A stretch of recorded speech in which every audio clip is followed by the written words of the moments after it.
পগো বা Poco, Redmi, Xiaomi, MI যে যেটা বলে থাকি। সো দেখতে পাচ্ছেন 12.5 ভার্সনের যে সেটটি রয়েছে এটা এফআরপি কিভাবে আমি রিমুভ করি। তো সর্বপ্রথম আমরা আমাদের যে কম্পিউটারটি রয়েছে কম্পিউটারটি এখান থেকে আমরা এসটি এমটিকে টুল যেটা রয়েছে সেটি অন করলাম এবং প্লাস এবং মাইনাস বাটনটি একসঙ্গে চাপ দিয়ে রেখে জাস্ট ক্লিক করে দিলাম। এখানে আমাদের এফআরপি যে অপশনটি রয়েছে সেখানে ক্লিক করে দিয়ে প্লাস এবং মাইনাস বাটন চাপ দিয়ে জাস্ট ক্লিক করে দেওয়ার সঙ্গে সঙ্গে কিন্তু আমাদের যে এফআরপিটি রয়েছে সেটি রিমুভ হয়ে যাবে। তো ওকে, দেখুন আমি রিমুভ করে ফেললাম।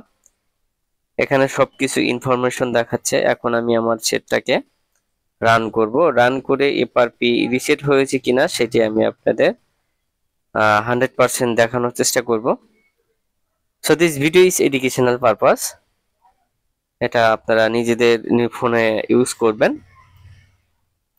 সো পকো রেডমির যে পকো সিরিজের সেটটি রয়েছে সেই সেটটি কিন্তু এখানে আমি দেখাচ্ছি।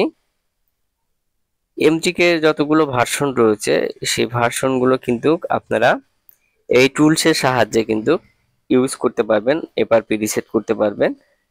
পিন লক, প্যাটার্ন লক যেগুলো রয়েছে সেগুলো কিন্তু আপনারা আনলক করতে পারবেন। সো দেখতে পাচ্ছেন আমাদের যে স্ক্রিন রয়েছে, আমি এখান থেকে নেক্সট চলে যাব। নেক্সট করে একদম ফিনিশ পর্যন্ত চলে যাব। আপনারা ধৈর্য সহকারে ভিডিওটি দেখুন। আমি দেখাচ্ছি যে অন ক্লিকের সাহায্যে এফআরপি কিভাবে আমরা বাইপাস করে ফেললাম। এখান থেকে আমরা টিকটা দিয়ে দেব। এখান থেকে নেক্সট ক্লিক করব, আবারও নেক্সট ক্লিক করব। এখন এখান থেকে আমরা ওকে করে দেব। এখান থেকে মোর, আবার ক্লিক,